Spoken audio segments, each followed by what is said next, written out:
Hello students, आज की tablet में मैं आपको परिसीमा अधिनियम 1963 का सबसे पहला पॉइंट परिसीमा काल पीरियड ऑफ लिमिटेशन पढ़ाऊंगी।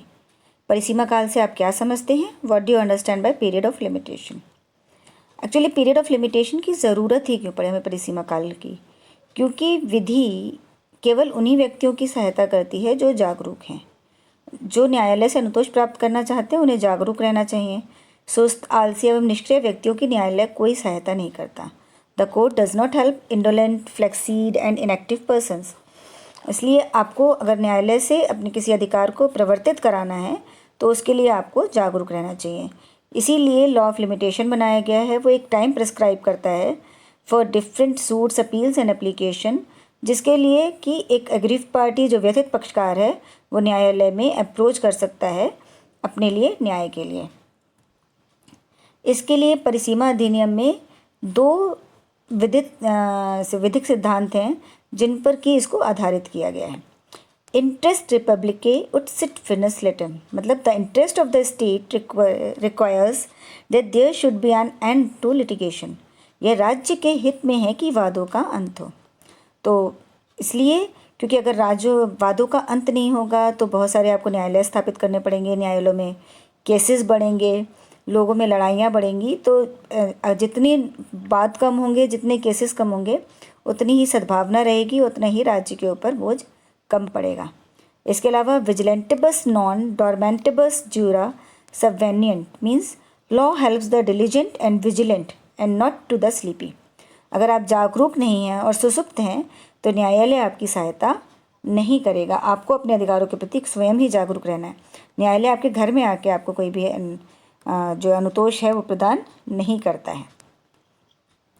इसकी जो परिभाषा है वो परिसीमा अधिनियम की धारा 2 यानी 2J में दी गई है, जिसके अनुसार period of limitation means the period of limitation prescribed for any suit, appeal और एप्लीकेशन बाय द शेड्यूल। इसमें एंड में एक अनुसूची दी गई है परिसीमा अधिनियम 1963 के एंड में, जिसमें कि बताया गया है कि किसी सूट, अपील या एप्लीकेशन के लिए कितना टाइम लिमिट होगा। सामान्यतः ये 3 years है, लेकिन कभी कभी ये चेंज हो जाता है और अपीलों के लिए सामान्यतः ये 90 days रहता है। तो उस अनुसूची में आप देख लेंगे कि आपका जो केस है या अपील है या जो भी एप्लीकेशन है उसमें कितना टाइम पीरियड है लिमिटेशन का। तो इसमें 2 चीज़ें, एक तो परिसीमा काल और विहित काल, प्रिस्क्राइब पीरियड। प्रिस्क्राइब पीरियड क्या हुआ कि हमने बता दिया कि 3 साल हमारा परिसीमा काल है, 3 साल के अंदर हमें केस ले आना है।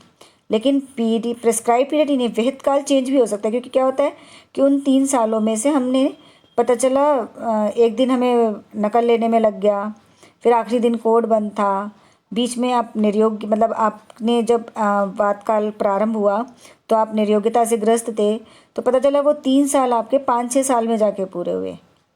तो परिसीमा काल तो आपका 3 साल का ही है, लेकिन जो विहित काल है वो आपका बढ़ भी सकता है कि उसमें जो संगणना करेंगे परिसीमा काल में, हम जो समय निकालेंगे वो समय निकालने के बाद जो काल बचेगा वो विहित काल कहलाएगा।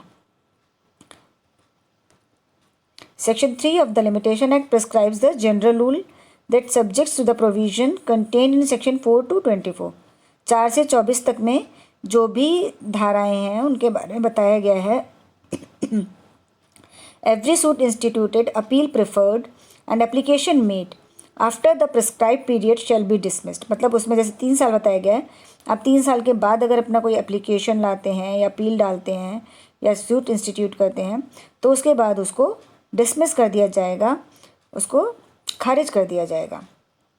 Although limitation has not been set up as a defence, भले ही आपने जो लिमिटेशन है, जो परिसीमा है, उसको एक डिफेंस के रूप में ना, मतलब वादी ने केस लेट दाखिल करा और प्रतिवादी ने, डिफेंडेंट ने उस बात में नहीं उठाया कि इन्होंने लेट वाद दाखिल कराया तो परिसीमा काल से ये बाधित है और इसको समाप्त कर देना चाहिए। तो ये जो बोझ है या जो भी इसका जो डिफेंस लेने की जो ड्यूटी है वो कोर्ट पे दी गई है। मतलब जो डिफेंडेंट है उसकी ड्यूटी नहीं है कि वो डिफेंस में उसको उठाए। It is the duty of the court कि वो केस को डिसाइड करने से पहले देखे कि वो परिसीमा काल के अंतर्गत है या नहीं है। तो ये देखने का कार्य न्यायालय का है। विपक्षी द्वारा आपत्ति किया जाना आवश्यक नहीं है। जामनगर म्यूनिसिपल कॉरपोरेशन बनाम मैसर्स विजय एंड कंपनी के केस में सुप्रीम कोर्ट ने क्या कहा था कि यदि कोई वाद परिसीमा काल व्यतीत होने जाने के बाद संस्थित किया जाता है तो वह तथ्यों पर विचार किए बिना ही खारिज किए जाने योग्य होता है, चाहे प्रतिरक्षा के तौर पर कोई आपत्ति नहीं की गई हो। मतलब दूसरी प्रतिपक्षी जो पार्टी है उसने प्रतिरक्षा में नहीं कहा कि ये परिसीमा काल से बाधित है, फिर भी अगर वो परिसीमा काल से बाधित है तो उसके लिए न्यायालय को वहीं पे उसको खारिज कर देना है और उसमें तथ्यों पर विचार किया ही नहीं जाएगा। भले ही आपका केस बिल्कुल सही है, आपको पैसे वापस मिलने ही थे, लेकिन फिर भी क्योंकि परिसीमा काल निकल चुका है इसलिए आपके केस को सुना ही नहीं जाएगा।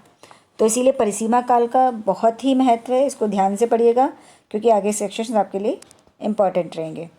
और मेरा ये जो यूट्यूब चैनल है इसको देखिए और जो अन्य सब्जेक्ट्स हैं उनके ऊपर भी जो मेरे नोट्स डाल रही हूँ उनको देखिए ताकि आपको एक अच्छी जानकारी मिल सके। Thank you.